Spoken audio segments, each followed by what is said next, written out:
Bueno, buenas noches. Como ya dijo el doctor Tarazona, el tema que me ha tocado exponer hoy es enfermedad inflamatoria intestinal. Es un tema de verdad bastante amplio, pero he intentado sintetizarlo de la mejor forma para por lo menos tener algunos conceptos claros, ¿no? Generales de lo que es esta enfermedad.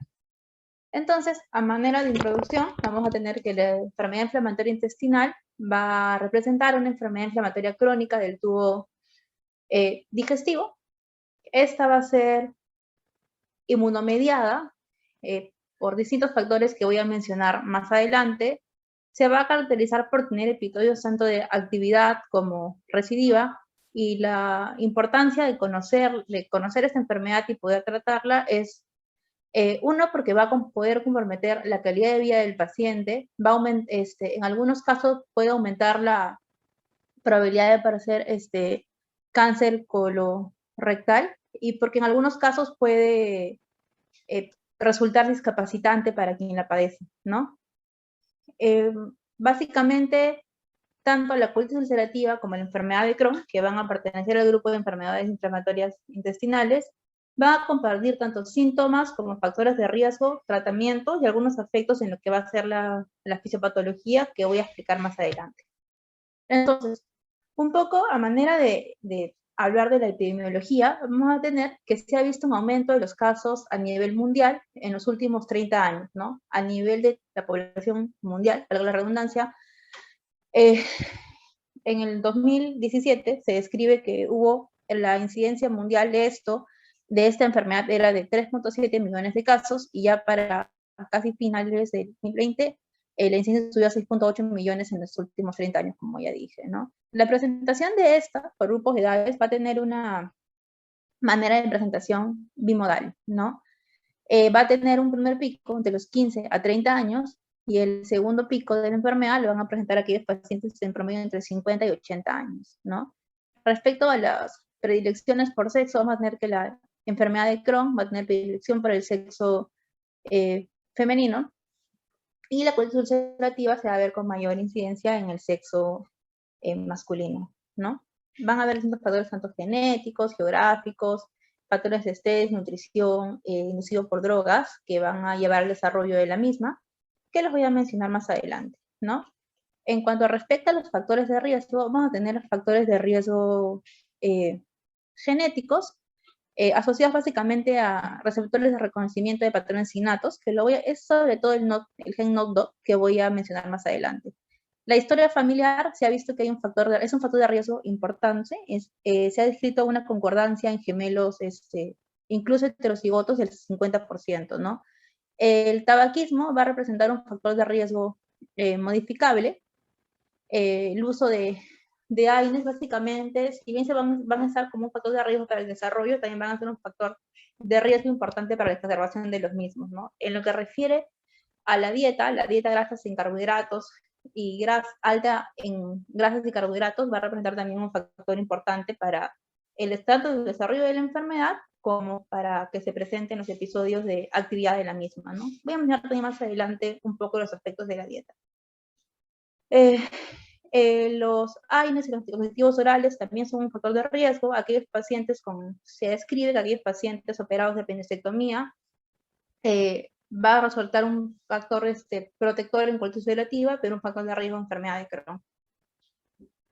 Entonces, en lo que respecta a la fisiopatología de la enfermedad de Crohn, se describen básicamente tres componentes importantes en el desarrollo de la misma y que se van a presentar de manera conjunta. Uno es el factor ambiental, el otro es el que respecta al sistema inmune, y el otro es lo que refiere a la influencia genética, ¿no? En lo que refiere a la influencia genética, era lo que mencioné al inicio, ¿no? Esos receptores de reconocimiento, principalmente que se va a ver alterados el gen NOD2 del cromosoma 16, ¿no? Este gen básicamente va a reconocer va a llevar un reconocimiento de patrones en lo que va a ser la pared celular de algunas bacterias, ¿no? ¿Qué es lo que se ha descrito tanto en enfermedad de Crohn como en colitis ulcerativa? Que hay una disminución de la expresión de este gen, llevando al reconocimiento deficitario de productos bacterianos, lo que por consiguientemente va a llevar a una mayor inflamación y posteriormente a una mayor inflamación, mayor liberación de de citocinas que van a lesionar finalmente, van a causar un daño en lo que va a ser la mucosa intestinal, ¿no? Se ha descrito también algunos estudios de asociación del genoma, en los cuales van a haber variantes de expresión o exacerbación en genes, que tanto la exacerbación de estos pueden resultar factores protectores como exacerbantes, tanto en enfermedad de Crohn como en colitis ulcerativa, ¿no? Viéndose un mayor porcentaje de asociación en aquellos pacientes con enfermedad de Crohn, ¿no? En la imagen que tenemos aquí, básicamente nos habla de las mutaciones del gen NOT2, las mutaciones que se van a presentar en ¿no? Y en lo que es estudios de evasión del genoma, nos van a hablar de procesos relacionados a la enfermedad intestinal y los genes que juegan un rol importante en ¿no? Ya. En lo que refiere a los efectos inmunes, vamos a ir primero por partes. El sistema inmune innato del tracto gastrointestinal va a estar básicamente, los componentes del mismo van a ser básicamente el epitelio de superficie, la inmunoglobulina A, las defensinas y las profilaxis efectivas, ¿no? ¿Qué van a hacer las defensinas? Van a ser unas uniones estrechas que van a sellar la membrana epitelial intestinal y van a regular el paso de iones como proteínas, ¿no? En la enfermedad inflamatoria intestinal, esta capacidad de regulación de sello de membrana que tienen las defensinas, se va a ver, va a tener una disminución, tanto una función como una expresión disminuida, que finalmente va a llevar a que haya una mayor liberación de citoquinas inflamatorias y cambios en la microbiota intestinal que van a ser factores importantes y determinantes para el desarrollo de enfermedad inflamatoria intestinal, ¿no? En lo que respecta a los efectos inmunes, en lo que es el sistema inmune adaptativo, vamos a tener que haber, mediante el linfocito T-helper, mientras los linfocitos por los linfocitos T-helper va a haber una activación inadecuada de antígenos luminales que van a llevar a un daño en lo que va a ser el epitelio de la mucosa, ¿no? Que anticuerpos se pueden encontrar en estos pacientes. El ANCA-P va a estar presente en colitis ulcerativa, ¿no? Pero estos, tanto los anticuerpos que se encuentran en colitis ulcerativa con enfermedad de Crohn, tienen una sensibilidad y una especificidad un poco baja, ¿no? Entonces, como se ve aquí en la imagen, ¿cuál va a ser la función de los linfocitos helper C7 y cuál es la importancia en el desarrollo de esta enfermedad? Que estos se van a ver estimulados por la liberación de citoquinas inflamatorias, ¿no? Van a llevar a una mayor reducción, a su vez van a llevar a que se produzca más interleuquina 17, y esa interleuquina 17 es lo que va a tener un efecto citotóxico a nivel de la barrera. Lo que va a causar es que va a haber una mayor migración de células inflamatorias a la misma, ¿no? Y que resulta en que el daño a la barrera siga continuo. Respecto a los efectos inmunes, hablando de las citoquinas, vamos a tener que la más importante en esta enfermedad va a ser el factor de necrosis tumoral alfa, ¿no? Que que está unido en los macrófagos, se une a los receptores de células T en la mina propia y lleva a una mayor apoptosis celular, ¿no? Incluso algunos fármacos como el infliximab, que voy a aprender más adelante, lo que va a llevar es apoptosis de células T, y eso es lo que nos va a llevar finalmente a ver la respuesta al tratamiento. En lo que respecta a en las influencias, en los factores ambientales para el desarrollo de la misma, vamos a tener la microbiota intestinal y la dieta en la enfermedad inflamatoria intestinal, ¿no? Entonces, normalmente, dentro de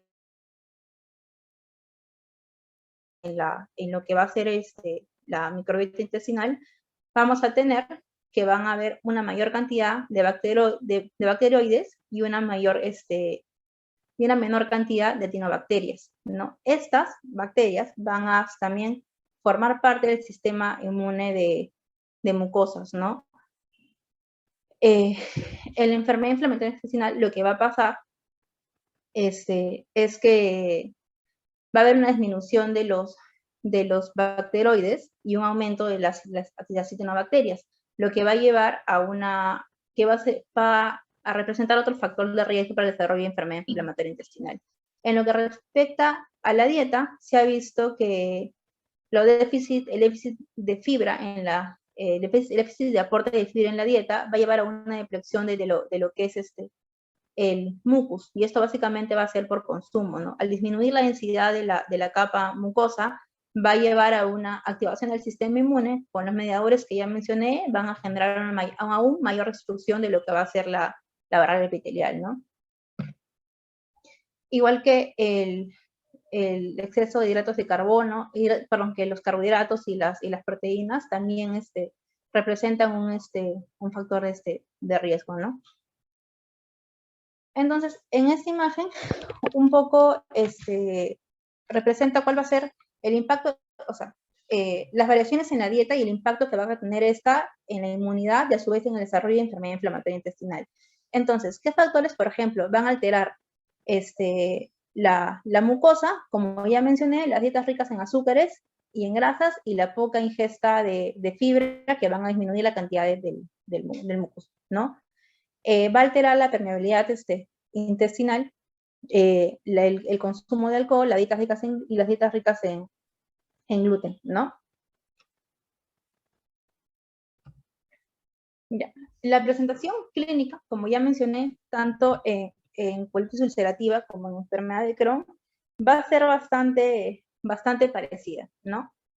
La colitis ulcerativa, tanto como la enfermedad de Crohn, van a tener un curso crónico. La edad promedio de presentación de la colitis ulcerativa va a ser entre 20 a 50 años. Los síntomas típicos que se van a presentar son diarrea inflamatoria, hematoquesia, tenesmo, dolor abdominal, anemia, pérdida de peso, y esto va a ser justificado por un síndrome de malabsorción secundario a este daño que va a haber en la mucosa. Solamente un 15% de los casos de colitis ulcerativa desarrollan una enfermedad severa de la misma, ¿no?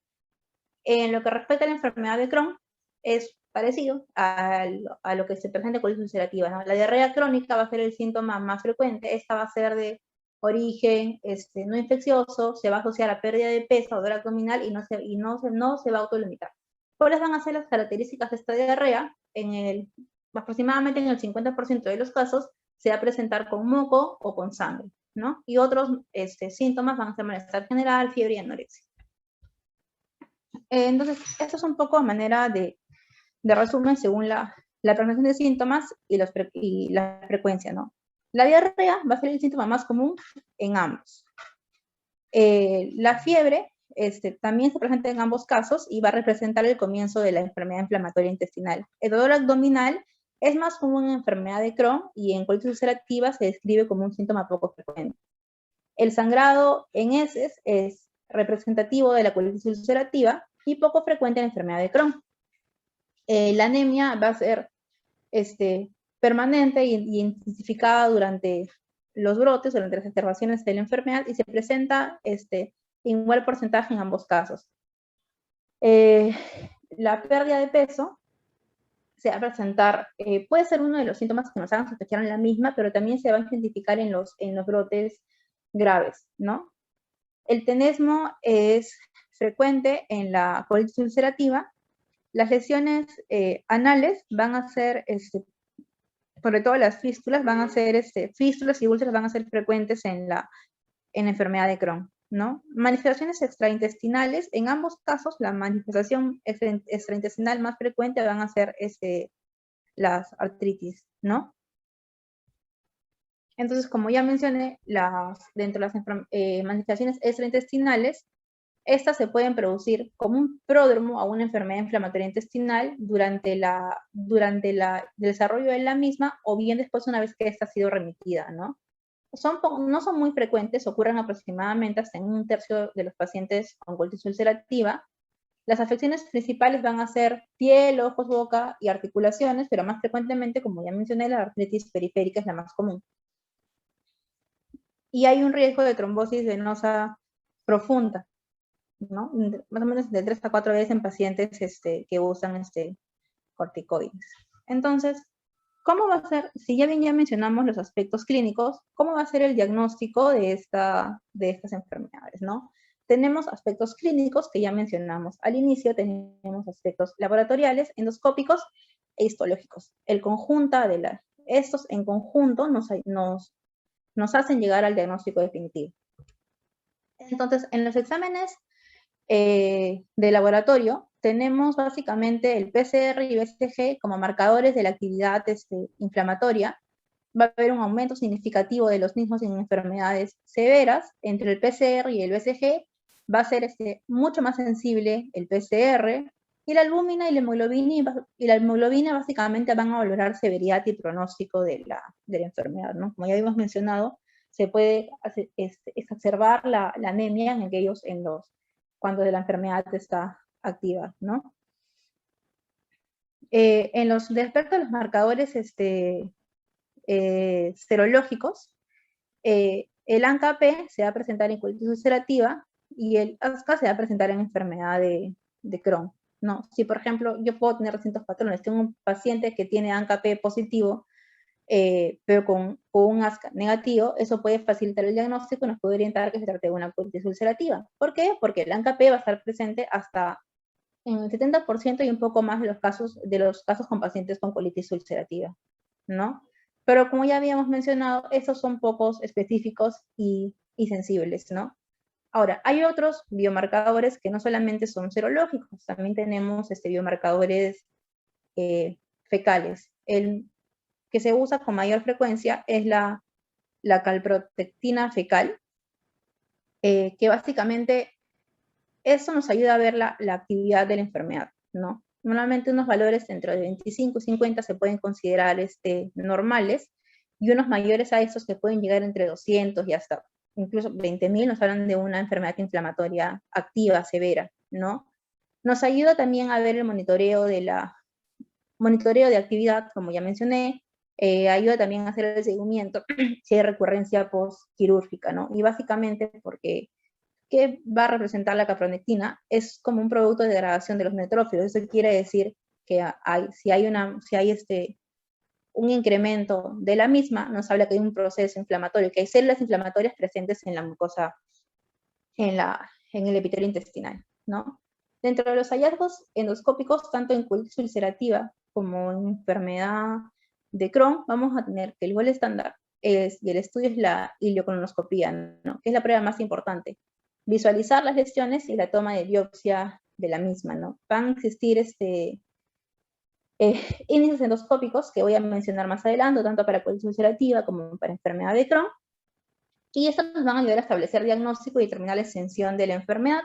¿Para qué va a ser importante también determinar la extensión de la enfermedad? Porque también nos ayuda a indicar cuál va a ser el tratamiento que va a recibir el paciente, ¿no?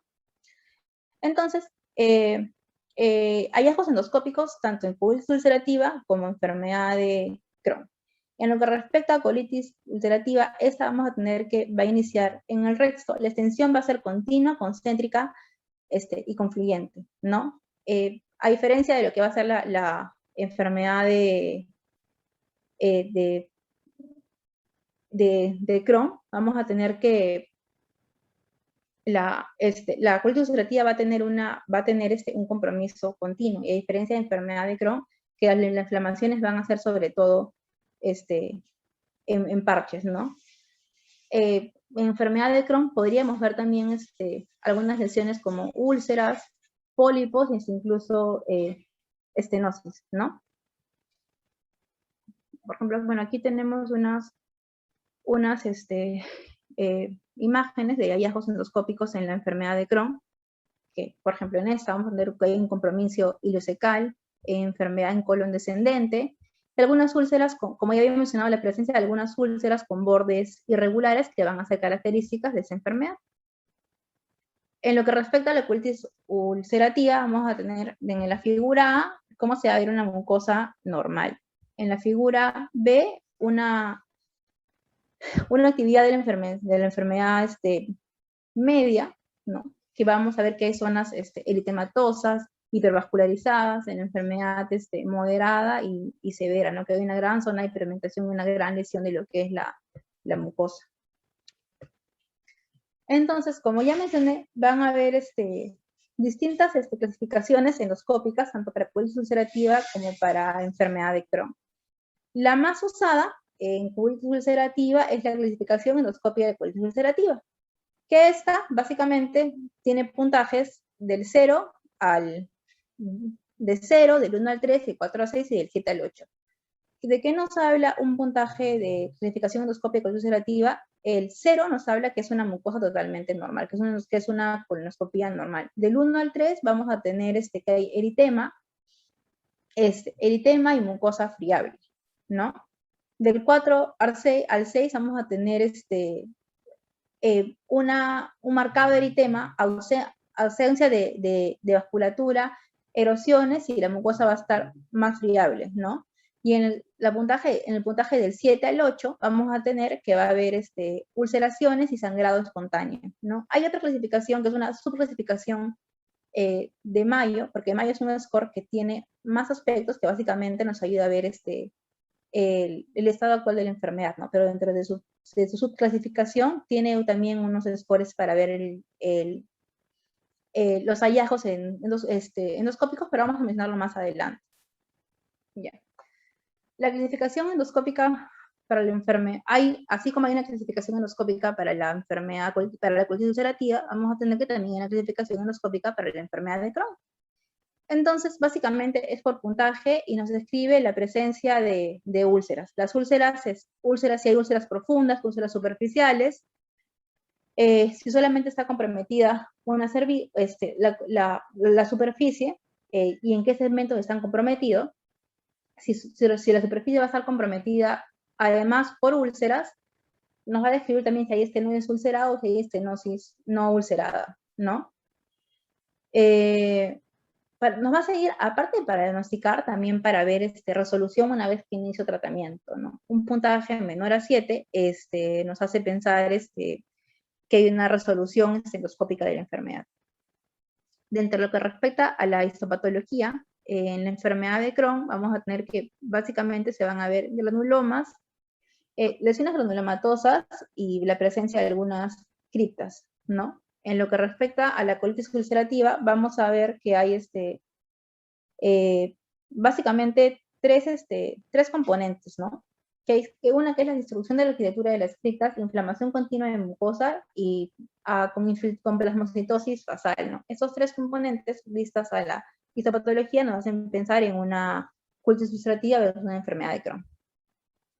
Entonces, esta enfermedad de Crohn se va a poder también clasificar. ¿En función a qué? En función a una clasificación fenotípica, en función a la actividad y en función de respuesta al tratamiento. Entonces, ¿cuál es la clasificación fenotípica para enfermedad de Crohn? Vamos a tener la calificación de Montreal. Básicamente nos describe tres ítems, ¿no? Uno que es la edad del diagnóstico, el curso evolutivo y la localización. Así es como tenemos el A1, que se presenta en pacientes de menos de 16 años. ¿Y para qué nos ayuda a saber esto? Porque son pacientes que tienen fenotipos de una presentación de la enfermedad más severa, por lo tanto va a ser de dudoso pronóstico. El A2 nos habla de un rango de edad de 17 a 40 años y el A3 en aquellos pacientes mayores de 40 años. El curso evolutivo, que se va a poder ver también al estudio endoscópico, en el B1 tenemos enfermedad inflamatoria, en el B2 tenemos enfermedad estenosante, en el B3 enfermedad penetrante, ¿no? Y las lesiones perianales pueden estar presentes en cualquiera de las clasificaciones mencionadas anteriormente. La localización en L1 nos quiere decir que hay una lesión ilial, L2 que hay una lesión colónica, L3 iliocolónica y L4 que ahí está comprometido el tracto digestivo superior, ¿no? Y eso es lo característico de la enfermedad de Crohn, que cualquier parte del tracto digestivo se puede ver comprometido. Ahora, hay otra clasificación fenotípica, que es el índice de Harvey-Bradshaw, y esto básicamente nos sirve para valorar la remisión de la enfermedad y la actividad de la misma, ¿no? ¿Qué variables tiene? Básicamente tiene 5 variables. Uno, que nos ayuda a ver el estado general del paciente. El otro es la presencia de dolor abdominal. El otro son los números de posiciones. Si hay una presencia de masa abdominal y complicaciones, en este caso, si hay manifestaciones extraintestinales, o también si hay complicaciones propias de las mismas, como por ejemplo las fístulas anales, las fisuras o los abscesos, ¿no? Entonces, ¿qué nos traduce este score? Que un score menor a 4 es considerado como remisión y un score mayor a 8 es considerado como presencia de la enfermedad activa, ¿no? Hay, hay otro índice que nos ayuda también a medir el índice de la actividad. Las variables son un poco parecidas, es el seguimiento en 7 días de este score, ¿no? Mide uno el número de evacuaciones líquidas, o sea, es lo que me refería, a los 7 días, por los 7 días de la semana, ¿no? El otro va a ser el dolor abdominal y cómo es la percepción del paciente del mismo, ¿no? Si un dolor ausente, ligero, moderado o grave. El estado general del paciente, el número de complicaciones, la necesidad o no de uso de antidiarreicos, la palpación de una masa abdominal, que en este caso sería un plastrón abdominal, cómo está el seguimiento y cómo es el seguimiento del hematocrito, ¿no? Y otros scores que valora el peso. ¿Cuál es la limitación de es que no incluye evaluación endoscópica, que es un factor también importante, pero va a ser entre este score y el anterior que mencioné, básicamente es el más usado para definir tanto remisión como respuesta al tratamiento, ¿no? Entonces, en lo que respecta a la enfermedad de Crohn, vamos a tener algunas definiciones que van a ser importantes mencionar. Una enfermedad activa nos habla de un score de actividad mayor a 200 con un PCR mayor a 10. Una enfermedad leve nos habla de un score de actividad entre 150 a 220. Un score moderado nos habla de un puntaje de 220 a 450 y una puntuación severa nos habla de un score mayor a 450, ¿no? Es importante tener en cuenta hacer esta evaluación y saber el score de cada uno, porque en función a es que también se van a decidir la terapéutica, ¿no? Entonces, otras definiciones ya un poco relacionadas a lo que va a ser una vez que yo instauro el tratamiento, vamos a tener que la respuesta es la disminución de este score entre 70 y 100 del score basal, ¿no? La remisión nos habla de un score menor a 150 luego de las 12 semanas de instalado tratamiento.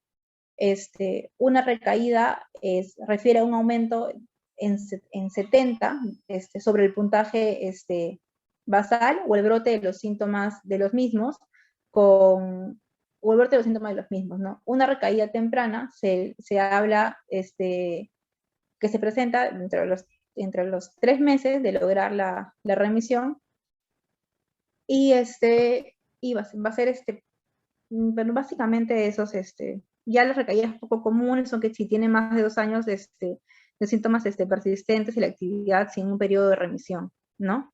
Eso quiere decir que son pacientes que no, ya con una enfermedad persistente.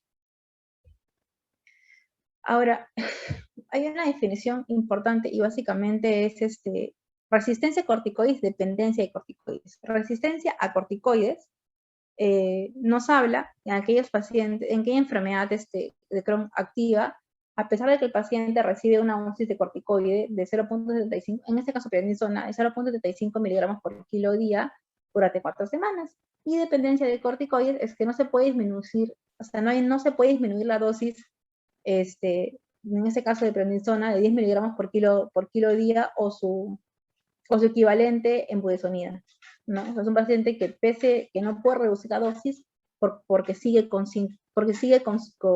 presentaciones con síntomas, ¿no? Y también se requiere la recaída en los 3 primeros meses de la interrupción de los corticoides, ¿no? Y se aconseja que idealmente la duración de los corticoides no deberían exceder los 3 meses, ¿no? Así como hay una clasificación para enfermedad de Crohn, vamos a ver que también hay una clasificación fenotípica de actividad y de respuesta al tratamiento en colitis ulcerativa, ¿no? ¿Qué tenemos en lo que es la clasificación fenotípica? La clasificación fenotípica de Montreal de la enfermedad de Crohn nos habla en función a la extensión y a la gravedad de la enfermedad, E1 es una proctitis ulcerosa, pero la afección está únicamente limitada al recto, ¿no? Entonces, la inflamación va a estar solamente en lo que es la unión recto-sigmoidea. La colitis izquierda, que es una afección limitada del colon izquierdo, y tenemos la colitis extensa o una pancolitis, que se puede extender incluso hasta el ángulo esplénico, ¿no? De los tres, ¿cuál va a ser la que se presenta más frecuentemente? Va a ser la proctitis ulcerosa, ¿no? Que va a ser en más del 50% de los casos. Lo que respecta en función a la gravedad, vamos a tener que se define como una colitis en remisión, si es que no hay síntomas, una colitis leve, eso se va a ver en función a la relación de deposiciones, de leucocitosis, de qué tan sintomático está el paciente y en el aumento de BCG, ¿no? Es decir, una colitis leve se va a hacer aquel paciente que hace 4 o menos deposiciones al día con sangre, que no tiene fiebre, está con leucocitos, sin fiebre, sin leucocitosis, que presenta taquicardia, que no hay taquicardia ni anemia en aumento del BCG. Una colitis moderada es aquella que tiene criterios de leves, o sea, tiene criterios intermedios entre leve y grave, ¿no? Y la colitis grave es aquel paciente que hace 6 o más deposiciones con sangre al día, que presenta taquicardia y que tiene niveles de hemoglobina por debajo de 10.5 y un BCG por encima de 30, ¿no? Entonces, tenemos también el índice de True, que básicamente nos va a ayudar a valorar la, la gravedad de la severidad de la enfermedad. ¿Cuál es de los en relación, esto tiene varios ítems. Uno es el número de deposiciones, la sangre, las deposiciones, la hemoglobina, la temperatura, la taquicardia y el BCG. Y como vemos acá, este score comparte varios aspectos con la clasificación de Montreal, ¿no? Entonces, pero de todos los ítems que nos describe este score de True Love, ¿cuál va a ser el más importante? Va a ser la valoración del número de deposiciones, ¿no? Este es el índice de Mayo que había mencionado y que nos ayuda a valorar la actividad de la enfermedad. Como ya mencioné, tiene hallazgos endoscópicos que ya fueron mencionados más adelante. También nos ayuda a evaluar la frecuencia de las deposiciones que realiza el paciente, ¿no? De 1 a 2, de 3 a 4 o mayores a 5, si hay o no presencia de hemorragia rectal, hallazgos endoscópicos que ya fueron fueron mencionados casi al inicio de la exposición, y la evaluación global de cómo ve el médico, ¿no? Entonces, un puntaje, divide los puntajes de 1 a 3 en síntomas, de 1 en lo que es hallazgos endoscópicos y 1 según la evaluación del médico. Si el score de es de 3 a 5, nos habla de una enfermedad leve. Si tiene, en lo que respecta a sintomatología, de 3 a 6 puntos, conjuntamente, con 1 a 2 puntos de hallazgos endoscópicos y con 2 puntos de evaluación del médico, nos da un puntaje aproximadamente de 6 a 10, que nos habla de una actividad moderada de la enfermedad, y a una actividad grave es un puntaje total mayor a 10. Entonces, ya para hablar del tratamiento de la enfermedad inflamatoria intestinal, a manera global vamos a tener que, van a haber objetivos en el mismo, ¿no? ¿Cuáles van a ser? Básicamente prevenir recaídas o recurrencias, detener la progresión de la enfermedad, la remisión clínica de la misma, a su vez la remisión endoscópica, la recuperación de la mucosa intestinal, que como, bueno, por los mecanismos mencionados al inicio de la exposición, se va a ver dañada, ¿no? Y evitar las complicaciones.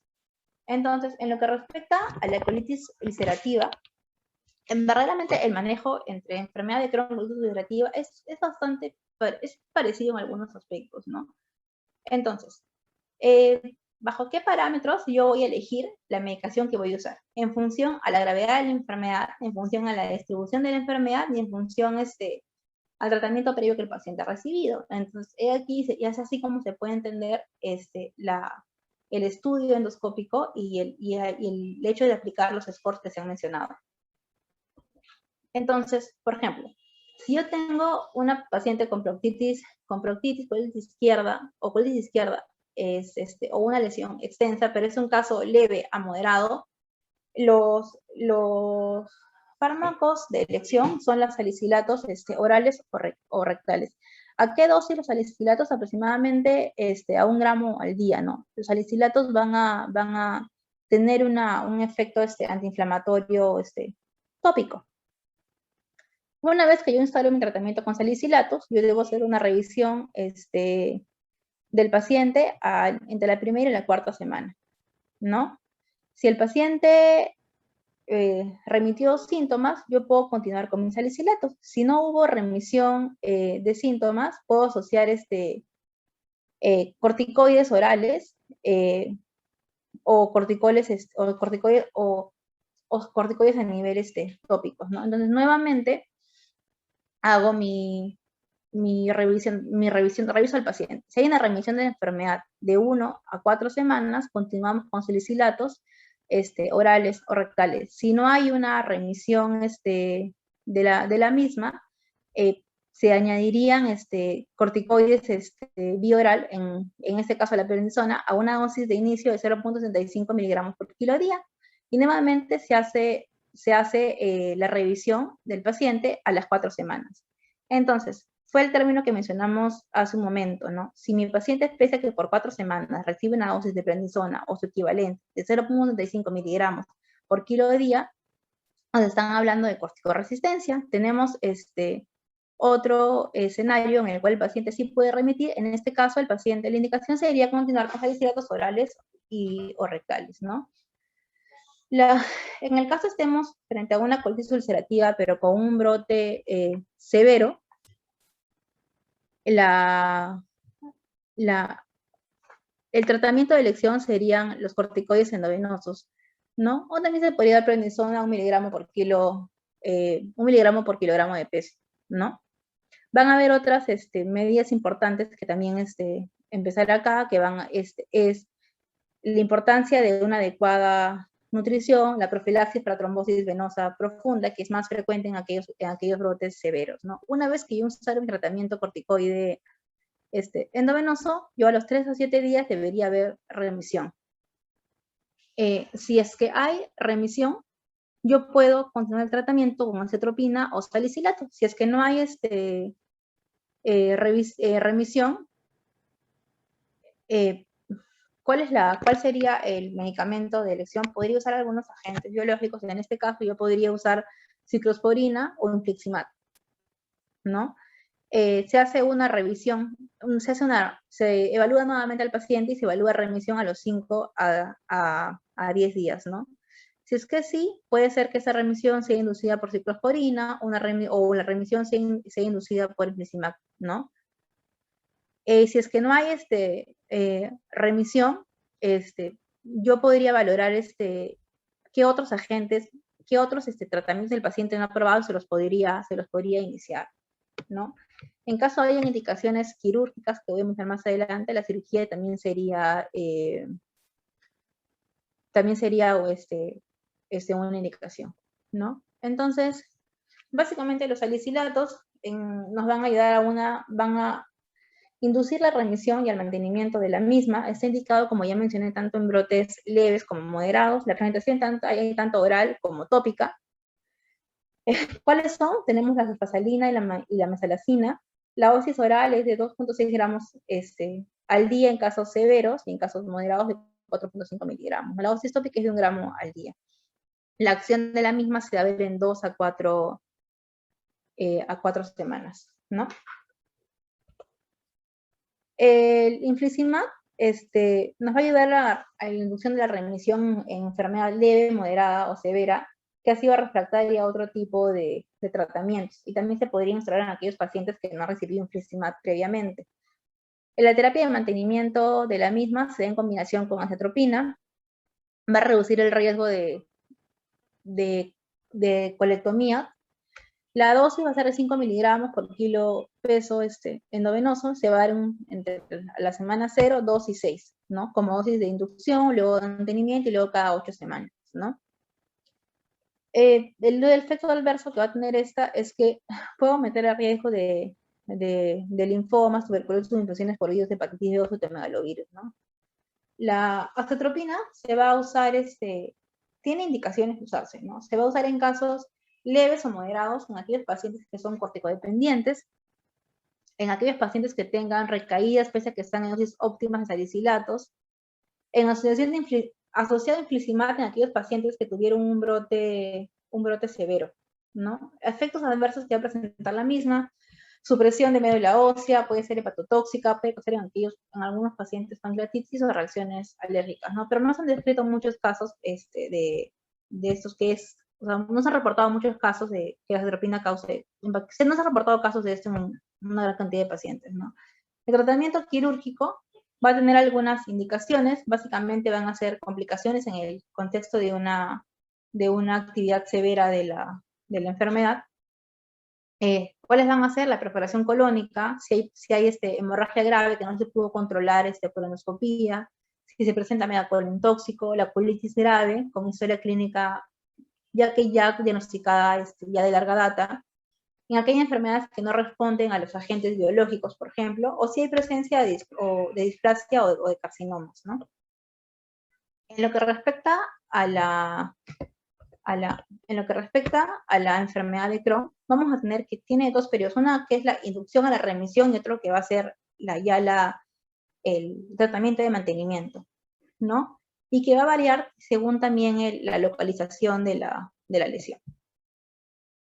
Entonces, tenemos, si el compromiso cilio-cecal leve, la indicación son de igual manera salicilatos, se pueden dar también corticoides sistémicos, ¿no? Si la presentación clínica es moderada, se pueden dar a su vez corticoides sistémicos, se podría dar prednisona a una dosis de 0.5 a 5 miligramos por kilo día por aproximadamente 8 y 17 semanas, ¿no? Y se ha visto que sí hay una remisión de la misma, que puede presentarse en el 80-90% de los casos, ¿no? Bueno, en caso de que los pacientes no respondan a esto, que sean casos moderados o severos, se podría iniciar agentes que van a actuar sobre el factor de necrosis tumoral alfa, que en este caso sería el infliximab, ¿no? Que se ha visto que tiene un efecto aproximadamente a las 4 semanas. Se podría negociar también con acetropina, sería una opción. Si hay una lesión iliocecal severa o fulminante, habría que descartar en todos los pacientes mediante estudios por imágenes que no haya obstrucciones, perforaciones o abscesos, ¿no? En aquellos pacientes con abscesos se debe considerar, con obstrucción intestinal, perdón, considerar el inicio de NPT. Se podrían usar corticoides a pulsos con metilprednisolona por 3 a 5 días y luego pasar a prednisona vía oral, ¿no? Si no hay una respuesta a los corticoides, se podría agregar infliximab combinado con acetropina y se ha visto que es más efectivo esta asociación, ¿no? Si la afección es colónica, si esta es leve, se pueden usar, como ya mencioné, salicilatos o corticoides sistémicos. Si es leve, si es moderada a severa, se pueden usar tratamiento inmunolor, podría ser también infliximab. Si hay una lesión intensa y extensa a nivel de lo que es el intestino delgado, la indicación serían corticoides sistémicos, terapia inmunomoduladora, y también es importante la terapia nutricional. Así incluso sí se describe que aquellos pacientes que, por ejemplo, no responden ya al tratamiento biológico ni corticoides sistémicos, el hecho de instaurar nutrición enteral los puede inducir a la remisión.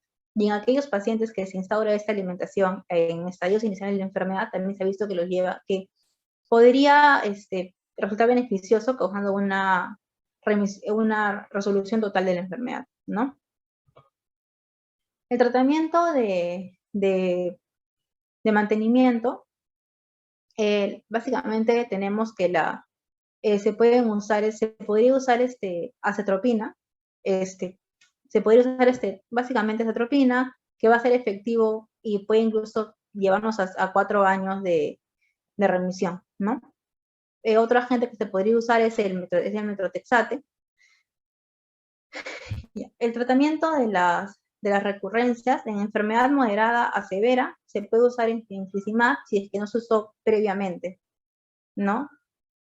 Y se podría usar vedolizumab si recibió previamente la combinación de infliximab con acetropina, ¿no?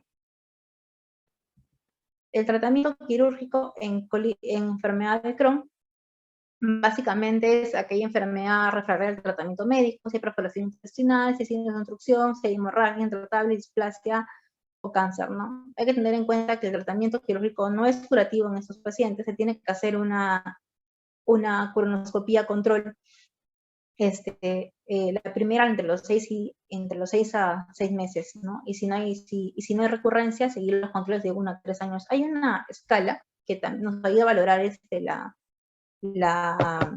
o sea, que se usan colonoscopías controles en aquellos pacientes que recibieron tratamiento quirúrgico. Ahora, un aspecto importante ya para terminar es la nutrición. O sea, ¿cómo va a ser la nutrición en aquel paciente con enfermedad inflamatoria intestinal? El paciente con enfermedad inflamatoria intestinal va a tener muchos factores que los van a llevar a la desnutrición, ¿no? Uno son los mismos síntomas de la enfermedad, que son las náuseas, los vómitos, las diarreas constantes, el daño a la mucosa intestinal, la pérdida de la integridad de la misma, que lo va a llevar a un síndrome de mala absorción. Otro factor que también juega un rol importante en que sus pacientes desarrollen desnutrición va a ser la reducción de la ingesta de alimentos, los mismos fármacos como tal, el sobrecrecimiento bacteriano, que se podría justificar por esa alteración a nivel de NOD2, que también se podría justificar por el daño del epitelio y por las cirugías, ¿no? Entonces, todos estos factores nos van a llevar a una desnutrición en el paciente. ¿Cuáles van a ser las déficits nutricionales más importantes que va a tener el paciente? Primero vamos a tener que la pérdida de peso y la anemia se van a presentar en la gran mayoría de los pacientes con enfermedad de Crohn. Pueden llegar tanto la pérdida de peso como la anemia en enfermedad de Crohn en el 80% de los pacientes. En colitis ulcerativa el porcentaje es menor, pero también es importante, no puede llegar al 62%. La anemia sí va a tener una presentación casi parecida tanto en colitis ulcerativa como en enfermedad de Crohn. El déficit más importante va a ser el déficit de hierro, de vitamina D, de vitamina B12 y de ácido fólico. Y en función a esto es que se va a decidir cuál va a ser la dieta que van a recibir estos pacientes, ¿no? Entonces, un poco para mencionar los déficits que van a tener estos pacientes, tanto en vitaminas como en nutrientes, y cómo se va, cómo va a representar esto o sea, el impacto que van a tener estos en el desarrollo de la enfermedad, ¿no? Por ejemplo, el déficit de vitamina A va a llevar a una disminución de la diferenciación de linfocitos T, a una mayor diferenciación de células T efectores y a una disminución de migración de células T al intestino. No se ha descrito, no hay datos sobre el efecto de la suplementación de vitamina A en enfermedad inflamatoria intestinal. Los déficits de folato va a llevar a anemia macrocítica, va a disminuir la supervivencia de células T reguladoras, va a llevar a una mayor señalización, a una mayor liberación de sustancias proinflamatorias y va a llevar a un mayor estrés oxidativo. Y se ha descrito que el suplemento con folato disminuye el riesgo de cáncer colorectal. No hay datos tanto en el desarrollo de la patogenia como en el efecto de suplementación con vitamina B12. Respecto al déficit de vitamina D, nos dice que el efecto de la deficiencia de esta va a llevar a que se produzcan mayores marcadores inflamatorios, va a aumentar la actividad de la enfermedad y va a aumentar el riesgo de cáncer colorectal.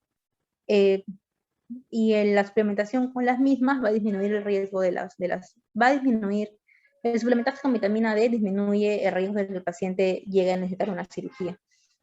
El déficit de vitamina K va a aumentar un riesgo de hemorragia, su efecto a nivel de la patogenia va a llevar a una mayor señalización proinflamatoria, ¿no? El déficit de hierro va a llevar a anemia ferropénica. No se ha visto si este déficit de hierro tiene algún impacto en lo que va a ser el desarrollo de la patogenia de la enfermedad, pero sí obviamente la suplementación con va a ser un factor importante que va a ayudar a la resolución de la anemia, ¿no? El déficit de zinc aumenta que aún se liberen aún más señales proinflamatorias, aumenta también el estrés oxidativo. El déficit de selenio es un poco parecido a los demás, que va a ayudar a que se liberen mayores estrés oxidativo y mayor liberación de sustancias proinflamatorias.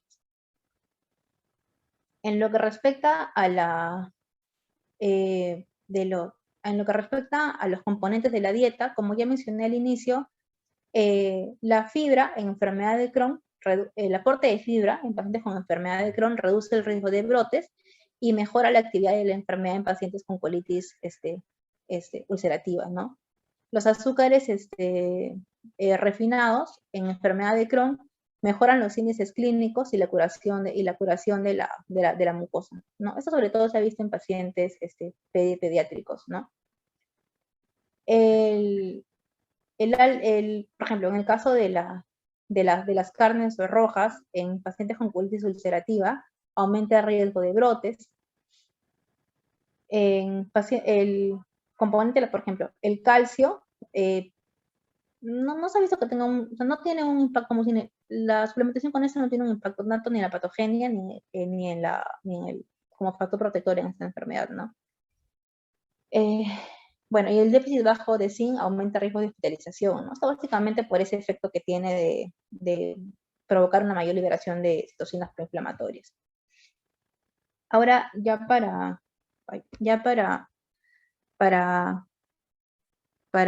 terminar, era un poco lo que mencioné respecto a la nutrición enteral. Por ejemplo, la nutrición enteral en enfermedad de Crohn puede inducir remisión, puede ayudar al mantenimiento, puede llevar al mantenimiento de la, y se puede instalar en aquellos pacientes que han sido posoperados, ¿no? El NPT en enfermedad de Crohn también induce a la remisión. No se ha visto un mayor efecto tanto ni en la nutrición enteral ni en el NPT en colitis ulcerativa, ¿no? Pero sí se ha visto un efecto importante, positivo en esos, en aquellos pacientes con, o sea, el uso de probióticos sí tiene un efecto importante en inducción de remisión y mantener la remisión en aquellos pacientes con colitis ulcerativa.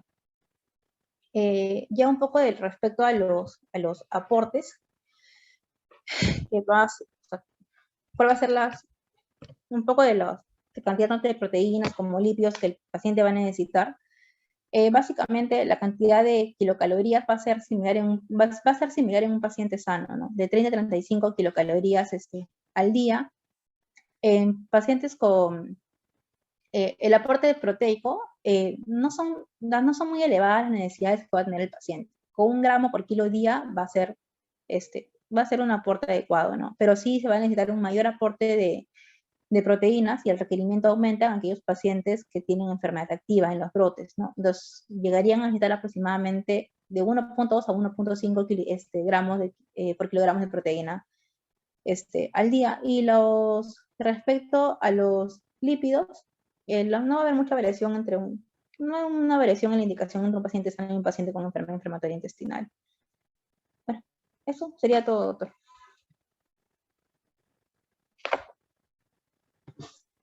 Gracias, Karen, por la exposición. Ha estado muy, muy completa. Realmente, como mencionaste al inicio, es un tema muy amplio. En sí, la colitis ulcerativa o la enfermedad de Crohn ameritan una exposición por sí mismas. Por lo tanto, esta exposición que has hecho tiene mucho mérito. Y creo que como aproximación al tema está muy bien. Yo quiero decir primero también que, además de felicitarte, agradecerte por el tiempo y haber preparado el tema, es decirle a los chicos que están entrando a la guardia nocturna o a la clase de radiología, por si no terminamos esto a las 8 en punto, pueden retirarse sin ningún problema, ¿ya? Los que están de guardia noche también están disculpados si es que no han ingresado a la clase de hoy. algunas cosas para decir inicialmente.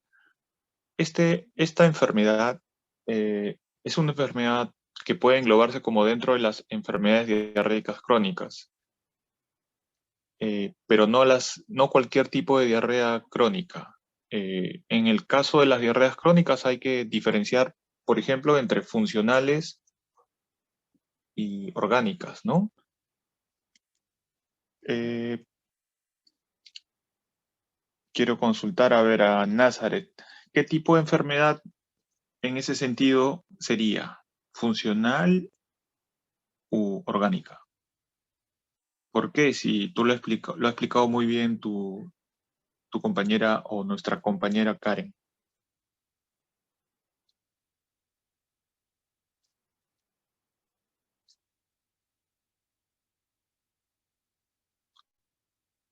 ¿Nazaret? Bueno, parece que no he escuchado. Patti,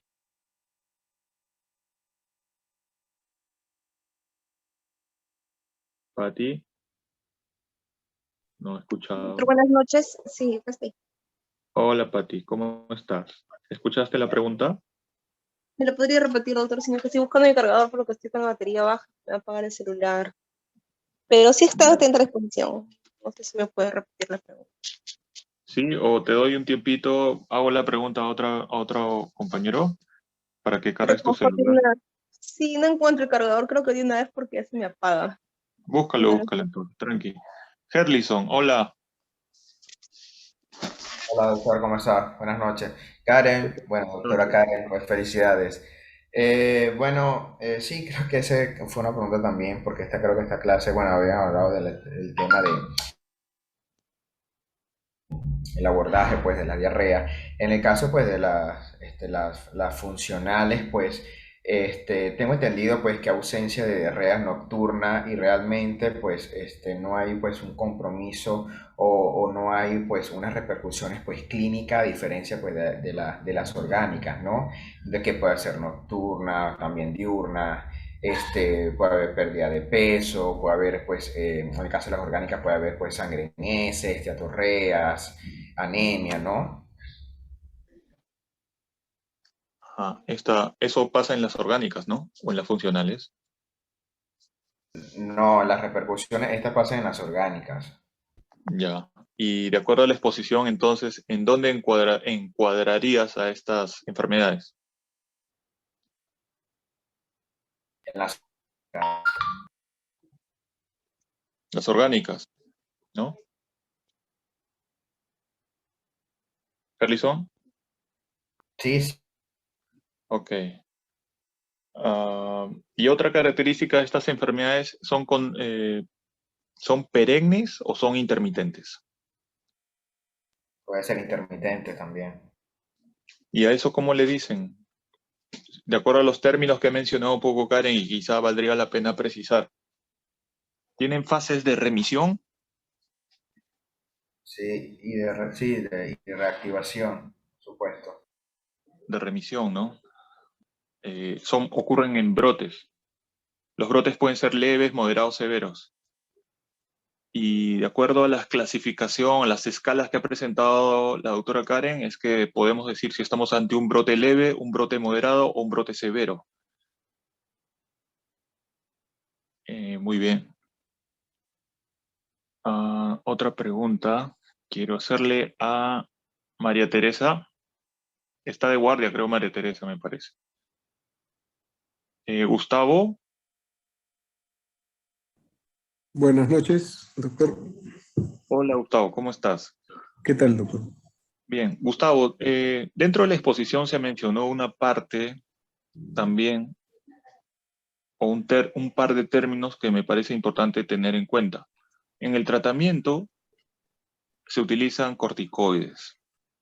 ¿Cuándo hablamos de corticoresistencia y cuándo hablamos de corticodependencia?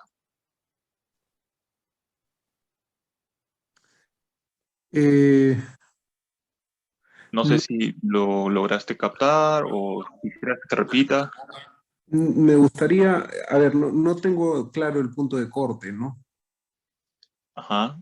Porque Karen, sé que es por tiempos es por un tiempo pero definido, pero no me acuerdo el tiempo de meses exacto que era la definición. Ajá.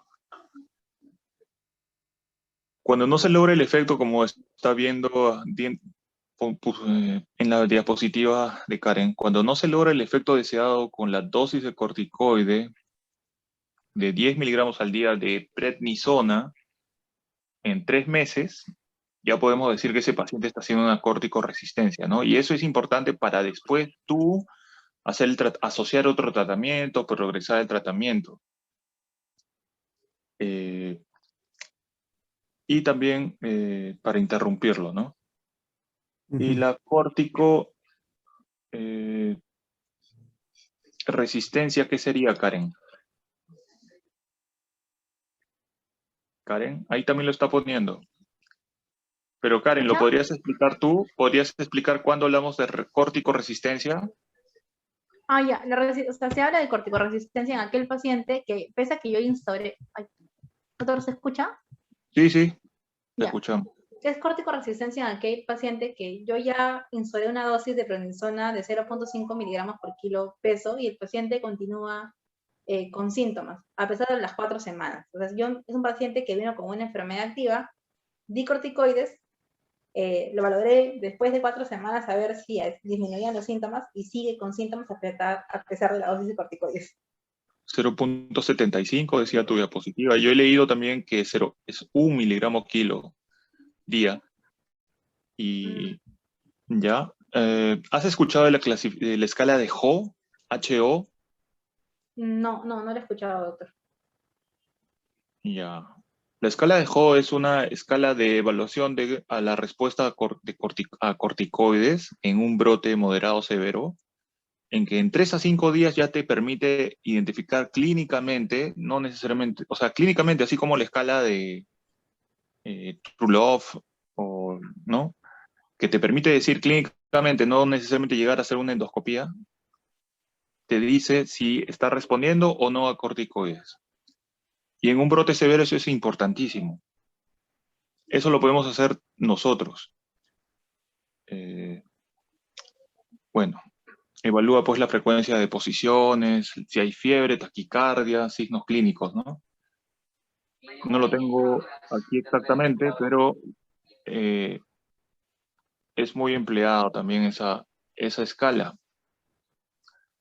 En realidad, las escalas presentadas y que tenemos de estas enfermedades, 100% validadas no están.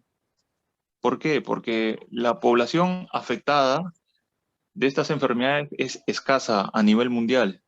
Si en el Perú tenemos muy pocos casos, a nivel del mundo también son pocos, pero no han habido necesariamente muchos estudios prospectivos para evaluar las escalas. Para lo que sí hay estudios prospectivos, randomizados, doble ciego, es para el,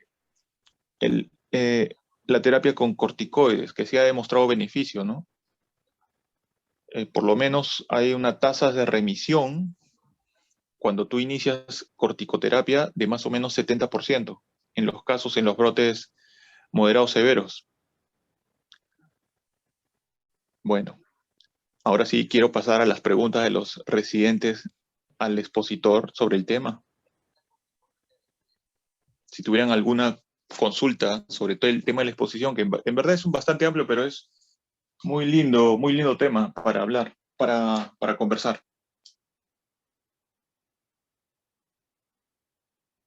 Gustavo, adelante. Sí, doctor, gracias. Tenía un comentario y una pregunta. El comentario que quería hacer básicamente es que yo tenía, si mal no me equivoco, tenía el concepto de que la enfermedad de Crohn era usualmente, a diferencia de la colitis ulcerativa, era una enfermedad que, que era o que es transmural, ¿no?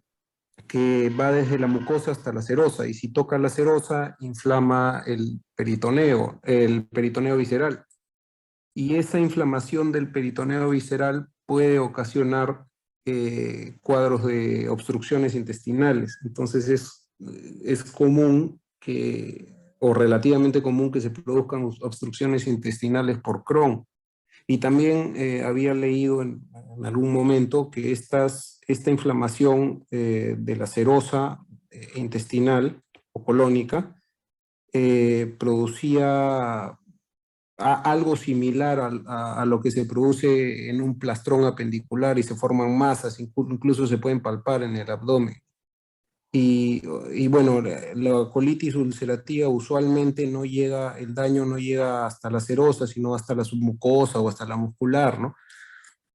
Ese era el comentario que no sé si lo había captado bien, no sé si alguien sepa algo al respecto. Y la pregunta que tenía era, había una indicación quirúrgica de la enfermedad de Crohn, creo que eso era lo que no estaba seguro. Creo que tiene que pasar un número exacto o una cantidad de años en donde se tiene que indicar, o sea, años con actividad de enfermedad para que haya una indicación quirúrgica de resección, digamos, pancolónica para evitar que se produzca un adenocarcinoma. ¿Eso es cierto o estoy con el concepto mal?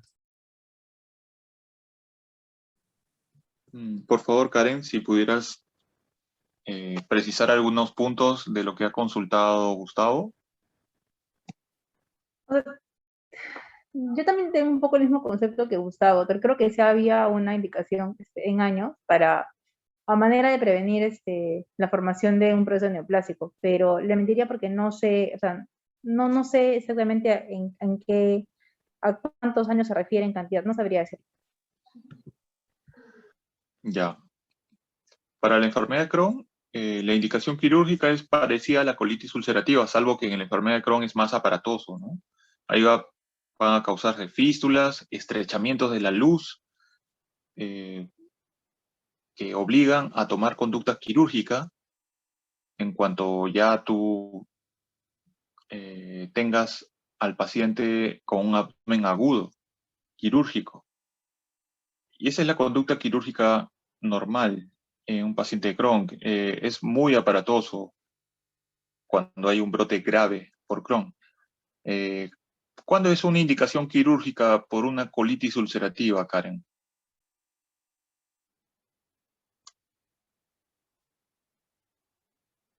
Doctor, bueno, en aquellos pacientes que presentan perforación intestinal, si es que presentan sangrados que no son controlados, en aquellos pacientes que presentan obstrucción, serían indicaciones quirúrgicas. Ya. ¿Y el megacolon tóxico? También es una indicación quirúrgica. Ya. ¿Y cuándo diagnosticas megacolon tóxico? ¿Cómo lo diagnosticas? No sabría decirle, doctor. ¿Alguien que sepa cómo diagnosticar megacolon tóxico? ¿O cómo sabría reconocer un megacolon tóxico en un paciente que tiene sospecha de colitis ulcerativa? Gustavo, otra vez está tu mano levantada. Sí, la levanté de nuevo, doctor. Gas en la pared colónica, neumatosis coli. Ya. ¿Y cuánto es el diámetro que debería tener en la radiografía de abdomen? Como máximo, tú sospechas que es un megacolon tóxico. Eso sí no sé, doctor. Ok. 5 centímetros, ¿no? Una radiografía de abdomen simple. Ah, ya. Esas son las indicaciones quirúrgicas, básicamente. Por ello, el enfoque de estas enfermedades, de los pacientes que tienen un brote severo, es multidisciplinario. No solamente es el gastro, no solamente es el cirujano, también está el internista. Por ahí había escuchado sobre las manifestaciones extraintestinales. ¿Alguien podría recordar sobre esas manifestaciones?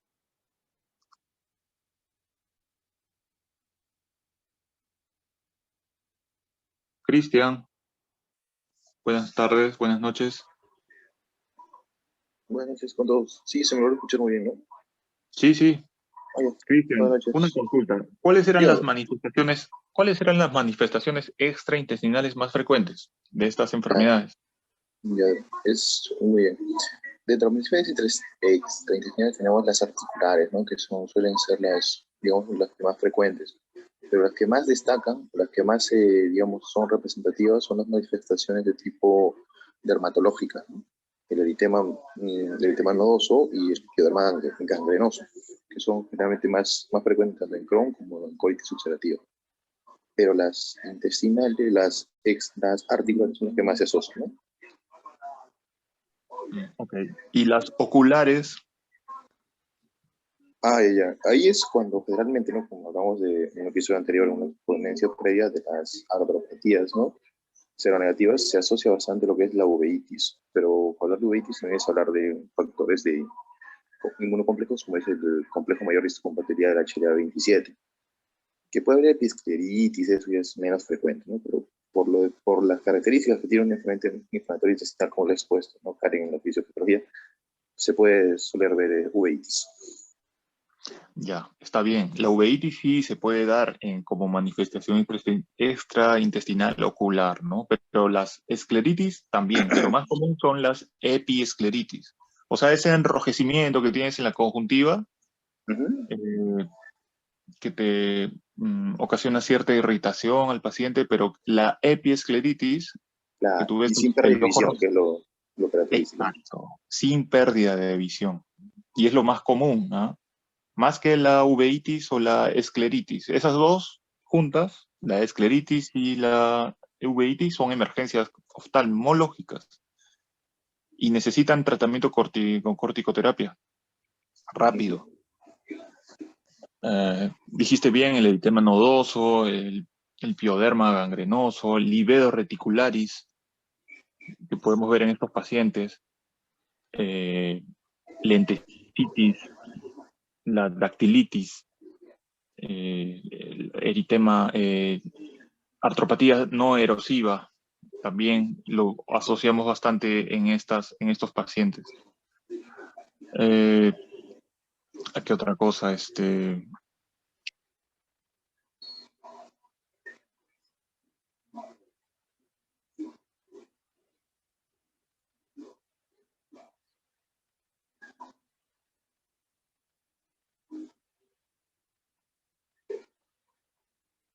¿Se cortó?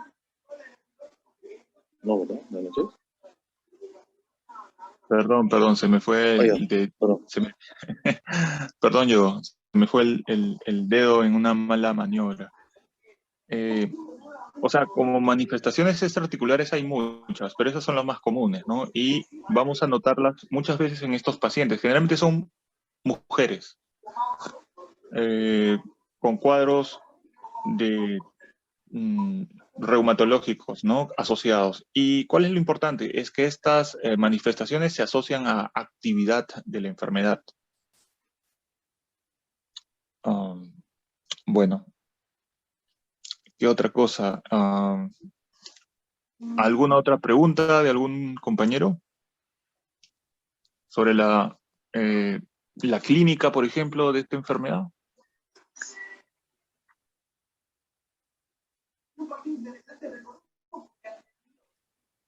No sé si mencionar algo de lo que sí es que justo se estaba tomando es lo que hay que ver la asociación que tienen estas patologías con el cáncer colorectal, ¿no? Como lo expusieron en este positivo.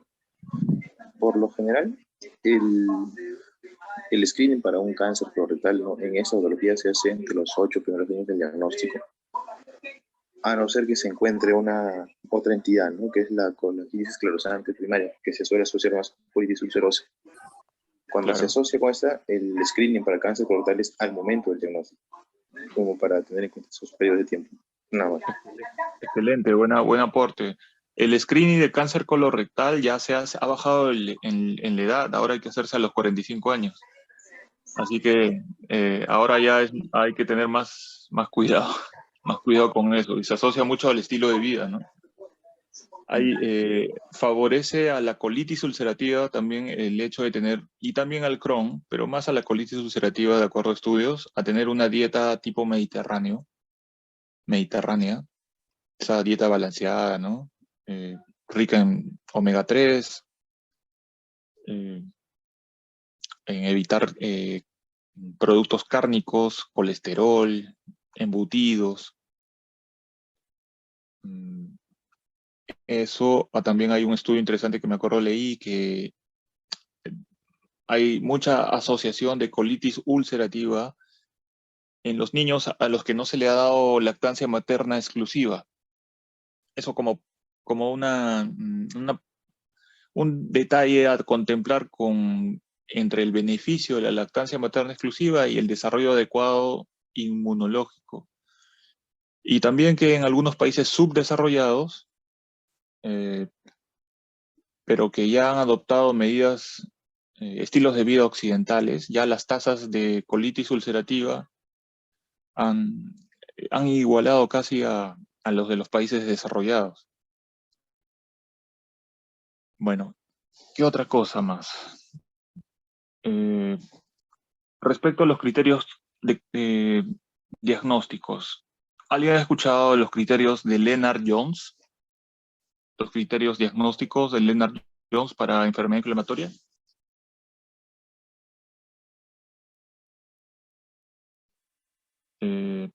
Mercy, bueno, Mercy está con el micrófono apagado, así que hoy día está ausente. ¿Quién más está acá? Acá para que no... Ah, Mercy está con el micrófono. Hay dos Mercys. Mercy. Doc, buenas noches. Hola, ¿cómo estás? Buenas noches, Mercy. ¿Has escuchado los criterios de clasificación de Lennard-Jones para la enfermedad inflamatoria intestinal? No, doctor, no lo he escuchado. Karen, ¿sabes algo de esos criterios diagnósticos de Lennard-Jones que fueron los iniciales? No, doctor, no. Ah, ok. Bueno, son engloba básicamente las variables clínicas junto a las variables endoscópicas, las variables de laboratorio,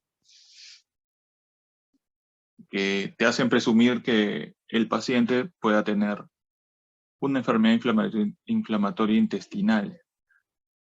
A partir de ahí ya se fueron, a partir de los estudios de pacientes reportados positivos con esos criterios, se fueron ya estableciendo, por ejemplo, los criterios de Montreal para la severidad, tanto para colitis ulcerativa como para el Crohn, el True Love, las escalas endoscópicas y las clasificaciones, como las de Mayo, ¿no? La de Mayo, que es la clasificación sobre todo que usan en Estados Unidos.